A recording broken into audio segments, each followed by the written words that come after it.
This is the book of 2nd Ezra, chapter 9 and verse 1. He answered me then and said, Measure thou the time diligently in itself. And then when thou seest parts of the signs past which I have told thee before, then shalt thou well understand that it is the very same time wherein the highest will began to visit the world which he made. Barak thy Yahweh, Barak thy Yahweh, Barak thy Yahweh, Barak thy Yahweh, Barak thy Yahweh, Barak thy Yahweh, Ka Lord Yahweh, Bahasham Yahweh, Bahasham Kakodash. Double honors to the apostles and the elders, great millstone, rule well and great time to his young brothers in the truth, and peace and blessings to the hopeful elect. Lord, when this edifying, that's another edition of Measure Out of Time diligently. It's a little different, so I'm gonna let it kind of play through. It ain't got much on it because it's kind of off, but I got a point I can make out of it because the whole earth is complaining, it's groaning. People think uh, people chasing, you know, wealth and riches here, thinking that they gonna find peace from chasing money and the American dream, so to speak. But all they do is get to the top, and they still are unfulfilled. They still are, depressed. You know, oppressed, all the presses, man. So let's get into it. Oh, let's have fun. The torturous, at times, torturous pleasure of thinking too much. And as you said, the static mind will find the devil. I have found the devil. In the scripture, that's scriptural.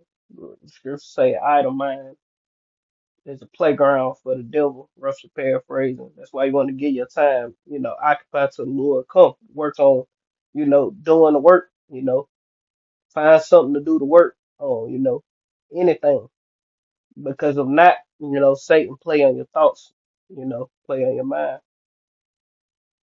You ain't just got to be doing the work, exercising, or you know, uh, maybe you like making necklaces, or maybe whatever you like doing spiritual, learning new things about your health, different herbs or stones, give your, studying the scriptures, give your time, occupy your time, so you won't be so idle, you want to occupy your time a little bit.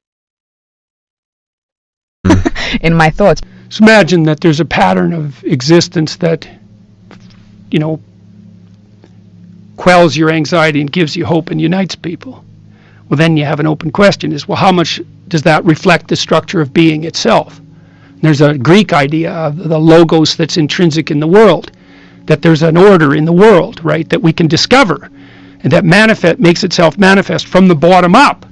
And that's the logos of the world, the logic of the world. And it's certainly possible that the logic of the world as expressed in human existence is the same as this spirit of Yahweh that's transmuted in the New Testament into the logos. And The spirit of who? You know, the spirit of Yahweh. You know, and these people know that God and Jesus ain't the name of the Heavenly Father and His only begotten Son, which it ain't Yahweh, it's Yahweh. But these people know, man. the what happened, I did a lecture about this at Ephesus in Turkey. That was fun. Which was where the logos was discussed 3,000 years ago, the Greek logos. So what you have in Western culture is you have this Greek idea that there's an intrinsic order in the universe, bottom up sort of, and then the Christians come along and say, well, there's also an intrinsic order in the psychological realm, and then Western culture is the juxtaposition of those two, the claim that those are the same thing. And so that would be the same claim as if you honestly and truthfully confront the tragic limitations of your life, you'll discover the truth of the implicit order, and that will redeem you. And that's the fundamental claim of science, for example. So even science, insofar as it's a practice, is embedded in this tradition. So, well, that's a way better story. It's the greatest story ever told, man. And that is something that I wanted to also touch on. The luxury of thought is acquired from being free. And I say it, that's the luxury of thought, because most people cannot think the way that we have had the. Yeah, and that's why the uh damn. Let me try to find it. Let me try to find it.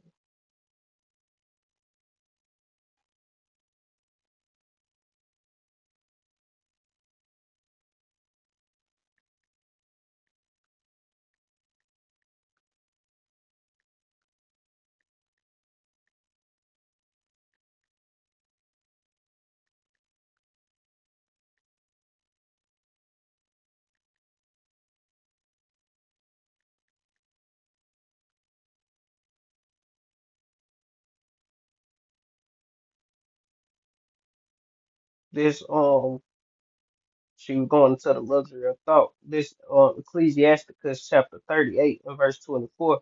The wisdom of a learned man cometh by opportunity of leisure, and he that have little business shall become wise. Yeah, because when you always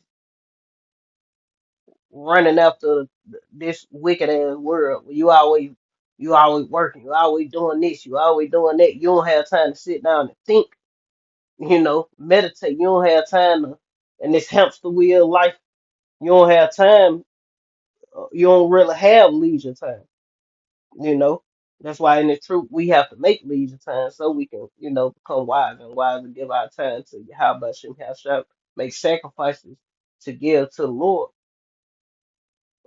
or ultimately for the Lord to give to us, give us, because the Lord giving it to us. We have time to, seek the Lord, study, read, uh, do lessons, go through scriptures, you know, and that's where the wisdom come from, through leisure, you know. I wanted to say pleasure, but I don't know if it's pleasure of thinking so deeply, because it is The torturous pleasure. the torturous, at times torturous pleasure of thinking too much. It's, and as you said, the static mind will find the devil. I have found the devil in my thoughts, because you have the chance to think way too much. I don't think the human mind is meant to contemplate this much. Maybe it is, see what the depths of the darkness you can find, but it's so intense. I was chasing financial gain, reached millionaire status by the age of 30, have now 12 properties, and it was weird because all of a sudden I was at the finish line as well. Like, hey, I've arrived. Like, I got all the goals I ever dreamed of that were on my vision board, and I never set any goals beyond that. And so I didn't know what to do with myself.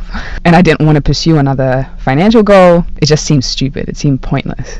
I just thought I was broken, actually, for a while. I was like, I can't seem to do anything anymore. And I used to be so driven and so. Yeah, and that's the point of the whole thing. Like she say she became a millionaire at 30, all these different things, all these different accomplishments, but she still, through and reached all her goals, and now she basically like, what else is there to do, so to speak? There's no point of trying to get richer, basically, because of this. This Proverbs chapter 29 and verse 2, it say, when the righteous are in authority, the people rejoice, but when the wicked bear rule, the people mourn, you know? So, hey, that's why. And plus, these are Edomites, that, hey, that's why she say an idle mind, you know, because these rich Edomites have a lot of time to think about what they've done, you know. Lord probably showed them this or what's coming, you know, and all that, So these people, and then, I'm gonna let it keep playing. Inspired. We are living in a really twisted society. The more that I've dropped in and seen, like, the facade of what we've been shown, the how carefully curated the world has been. And like the scriptures say that their children shall complain of an ungodly father. See, they come to the conclusion like, damn, these people ain't shit, damn, this shit, you know,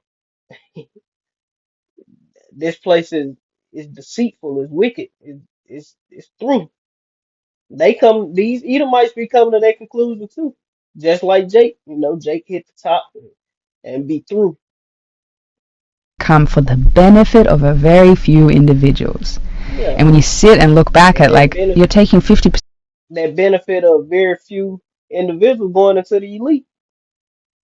These people, these Edomites, they come to that conclusion You know, especially the ones that make it to the top, become millionaires and stuff. They come to that conclusion like, damn, this shit set up. Damn, hell, we what I'm trying to say.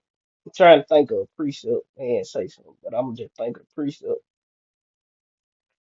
How the scriptures say, if he don't care for his own, to whom shall he be good? If he not good to his own, to whom shall he be good? Because he do these Edomites the same way he do every other nation.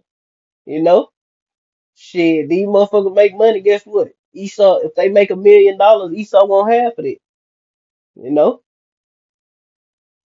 he don't show them. He don't let them make $1 million and let that $1 million just be theirs. No, he want that too. And these people are starting to see that, and people are mourning. People are languishing. These people in the earth just through, man. If you don't have your bus and have a shot, you through. And these heathen gonna soon see that they just gonna be through and they go into captivity. But it's a positive coming out of, well, not for the Edomites, but you know, Of my money for tax, but I'm grinding so hard. Like every single aspect that I see, I'm like, wow, it's so twisted, and it's not for the benefit of people. And the more people that get to like step back after a while and reassess their life and take full responsibility and control of their life, the direction and their desires, well, it would shatter a lot of the current societal expectations. And it sounds like such a wanker thing to say. Like, we think too much, we sit around doing nothing. And I'm glad that there's somebody on this side of having achieved all this, like, oh my god, retirement and success and blah, blah, blah, blah. And now we get to say, hey, it's not it. What's the purpose of it all? Yeah. And that's the question that's tormenting, I think, for me. these people have no purpose of life. Why? Because when the righteous are in authority, the people rejoice. But when the wicked bear rule, the people mourn. These people made millions. These people that got rich and they mourning through. Don't know what's the purpose of life because this ain't living, man. It's an oppressive, wicked, detestable society that we living in, man. And anybody want this place to continue, just need they ass whoop real good by how about Shem Yahushua. Been what is the purpose Of of life? all this of life? Yeah, I guess. Yeah. I guess that's what it is, right? I kind of have thought that too. In the Tower of Babel, you have God as the spirit that punishes the technological pretensions of mankind. So men get together to build a tower that stretches to the heavens. That's the Tower of Babel. And they want to do that to replace the transcendence. They want to replace the mystery of being with their own presumptions. And what happens is no one can talk to each other anymore. And that's the state we're in right now. But he don't know nothing about the scripture. But that's pretty much the point, you know. Did I have something? This Revelation 6:4, it say, and there went out another red horse that and had power, and power was given to him to that sit thereon to take peace from the earth, and that they should kill one another, and there was given him a great sword. So Esau has taken peace from the earth. These people get rich. These people don't get rich and feel like, damn shit, they get rich and feel unaccomplished still. People accomplish all their goals and still feel unaccomplished. Why? Because this is a wicked society. I got one more. This is a wicked society, man. This Romans chapter 8 and verse 22, it say, for we know that the whole creation groaneth in travail and pain together until now. And not only they, but ourselves also, which have the first fruits of the Spirit, even we ourselves grow within ourselves, waiting for the adoption to wit the redemption of our body. For we are saved by hope, but that hope that is seen is not hope. For what a man seeth, why doeth he yet hope? But if we hope for that we see not, that's pretty much the point. Let me see. The point was the first one, because these Edomites, they don't got no damn hope.